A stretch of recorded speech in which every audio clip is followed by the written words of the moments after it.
Hello there, pre-matriculants. Welcome to Educate. Today we are in Gauteng in Sidiba district, and we are going to be doing this example on the inclined strata.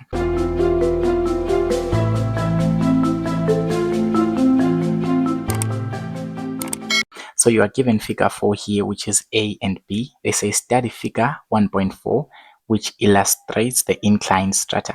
So bear in mind that I've made a video on as topography associated with inclined strata, and I'll drop that video link in the comments. So now they say 1.4.1, name the landforms A and B. So by studying this diagram, we've got two landforms A and B, and the tip that I've already given you in my previous video is that whenever you are given inclined strata, of course, whenever you're given only two landscapes or two landforms, you have to know that one of them is a cuesta, another one is a hogsback. Do not think of homoclinal ridges at all. Don't even think of that word. So basically, for you to identify, remember we've said that cuestas basically have got an angle between 10 to 25 degrees. Landform A, you can see that it has an angle of 20 degrees, so it falls within the category. So we can confidently say that A is a cuesta. So the landform A is a cuesta, and the landform B, you can see that it is 40 degrees. Although we say that hogsbacks, they've got an angle that is about 45 degrees, but remember the tip that I gave you, that whenever you have got only two landscapes here, one of them is a cuesta, another one is a hogsback, but they would give you correctly a mark if you have said homoclinal ridges, because it still serves the same idea. So here you can say that these are homoclinal ridges. You can say this is homoclinal ridge, B is a homoclinal ridge, or you can say it's a hogsback. One of them is correct. And then now 1.4.2, now it says scarp retreat will occur at both the landforms. Remember, scarp retreat, it is just sideways erosion, or is lateral erosion. This is when the scarp slope, it is being eroded. You can hear the word scarp retreat. There's scarp and then there's a retreat. So basically, an inclined strata, remember that the scarp slope has got less resistant rock, and that less or soft resistant rock will be eroded. So basically, whenever we talk about scarp retreat, we are talking about the sideways erosion of the scarp slope, but without decreasing the height. Remember, we also did this in topography associated with horizontally layered rocks, that whenever we are eroding sideways, we are just eroding the sides of a certain slope without affecting its height. So this is the sideways erosion. We can say this is the sideways erosion of a scarp slope. This is a sideways erosion of a scarp slope without decreasing the height. So there's an emphasis on the word without decreasing the height. So there must be erosion, but the height must remain the same. So here we can give a mark for saying this is a cuesta, this is a homoclinal ridge or a hogsback, and then here we give 2 marks for the definition of scarp retreat, which is just the sideways erosion of the scarp slope without decreasing its height. Now B says, in which direction will the scarp retreat in the diagrams occur? So remember that scarp retreat in inclined strata, it always causes the scarp slope to be eroded towards the deep slope. So here the idea is the scarp slope is being eroded towards the deep slope. So these soft layers of rocks that we find, or this less resistant rock, you can see the key says that this gray rock is less resistant, so it will be eroded away. So in essence here we can say that this scarp slope will be eroded such that it will remain somewhere here. So it will remain somewhere here. So it has moved in that direction. So what direction is that? In this case, they've told us north is going upwards. So using our coordinate system, we can say this is north, this is west, this is east, and then this is south. So here, the erosion of the scarp slope basically will cause the scarp slope to move towards the westerly part, because here they say in which direction will scarp retreat occur. So they are asking in which direction will the scarp slope retreat or move. So in this case, we can say that the scarp slope will move in the westerly direction or towards the west. So westerly direction, or okay, you can say westwards. You can say westwards, or you can say westerly, but in a real sense we have to say westwards because it is moving towards the west. It is moving towards the west. So here the scap slope is retreating towards the west. And then now 1.4.2c says explain your answer in 1.4.2. Why do you have to say that it is moving towards the west? So basically for us to say that something is moving towards the west, it must be coming from the east. Okay, so what do I mean here? So basically here, since we have said that our new scap slope will be here, since it will be eroded or since it will retreat. Since scap retreat will occur, our new scap slope will be somewhere here for both the homoclinal ridges. So what is actually happening here? For you to explain that this is actually moving towards the west, you have to explain that the erosion is happening at the east of the new scap slope. So you have to explain that here there is erosion that is occurring. So you can write that down as there is erosion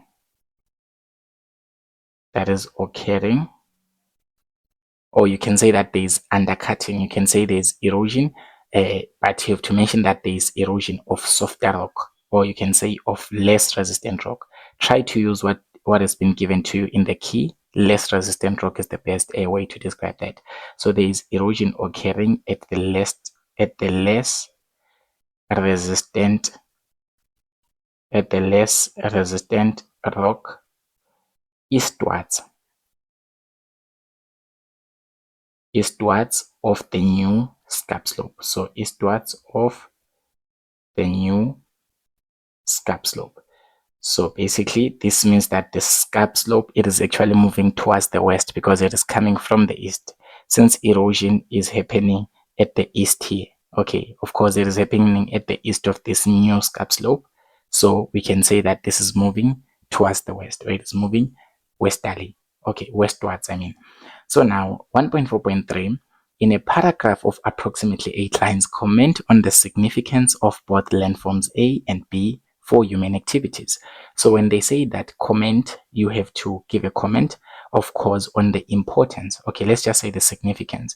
Remember, in geography, when we refer to the significance of something, we are not only referring to the benefits or the importances, we are also referring to the limitations that certain landforms cause us. So now 1.4.3, we have to use a paragraph of approximately 8 lines. Make sure that when you answer this, you don't answer in point form, you answer in paragraph form. But I will write it in point form so that it becomes easier for me. So now landform A, we have already identified it to be a coester. So now you can first write coester. Even though it's a paragraph, you can write coester, and then now you explain the importance or the significance of a coester.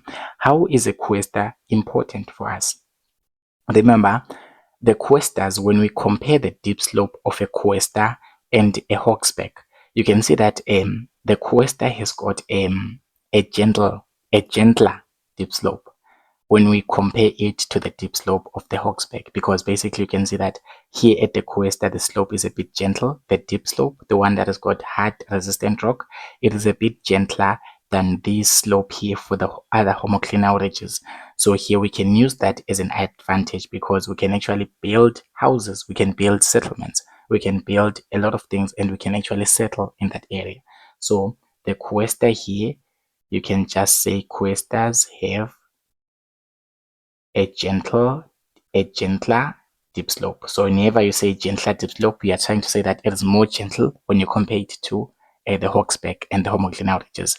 So they've got a gentler dip slope. So they have a gentler dip slope. That gives you 2 marks. You write only one sentence, you put a full stop. You write only one point, you put a full stop. You don't mix. You don't say therefore it can be used. No, you just say they've got a gentler dip slope. And then now, how does that gentler dip slope help us? So we can build settlements. So settlements can be built. So settlements can be built on the dip slope because it is gentle. So settlements can be built on the dip slope because it is gentle. Basically, when the dip slope is gentle, we can be able to build settlements on it. There are many more things that you can say about a questa having you can say many things about the questa having a dip slope that is more gentler. You can even say agricultural activity can occur, but that is something rare because sometimes there is no soil, there is no fertile soil there.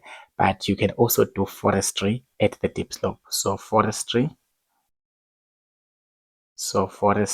can be practiced.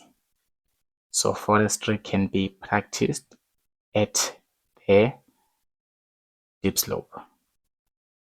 Forestry can be practiced at the dip slope. So there are many things that you can say here. You can even state that it will be difficult for us to use the scarp slope because it is steeper. You can mention many things. You can even mention that you cannot even do agricultural activities at the scarp slope because it is steeper and there is less fertile soil and all that. So let's just keep it simple and talk this about the questa. Now let us look at the hawksback. At the hawksback or the homoclinal ridge. So this is the hawksback or the homoclinal ridge. So how are the homoclinal ridges significant to us, or how is the hawksback significant to us? Remember that the hawksback has got a steeper, basically it has got a steeper dip slope when we compare it to the questa, because questa has got a gentler dip slope and then the hawksback has got a steeper dip slope. So here you can say that the hawksback have a steeper dip slope. They have a steeper dip slope. So they have a steeper dip slope that can give you 2 marks. So how does this steeper dip slope actually help us? It doesn't really help us, but then it is significant. Remember, significant just means that it can also hinder us from doing something. So it has got a steeper dip slope, so it can actually cause us not to be able to build settlements. Okay, so it is not suitable for settlements. It is not suitable for building settlements. So you cannot settle on the dip slope of a questa. It is because it is very steep. You cannot settle on the dip slope of a questa because it is very steep. We already have the 8 marks already, but you can keep on talking. There are many more things that you can say here. The questas, they are also helpful because remember that questas, they've got questa basins. Questa basins are able to trap oil. So you can even mention that on the questa. So there are many things you can mention here. On the questa, you can say that the questa basins, they do what? They trap oil. Okay, and that oil, remember that the oil can be used for industrial purposes because oil, it is something that is quite common and it can be used to generate a certain power. So basically, this is how you attack these kind of questions in topography associated with homoclinal ridges. Okay, I mean the incline strata. Thank you, Pre-Matriculants, for watching this video. Don't forget to subscribe to the channel. Tell your friends to stay tuned.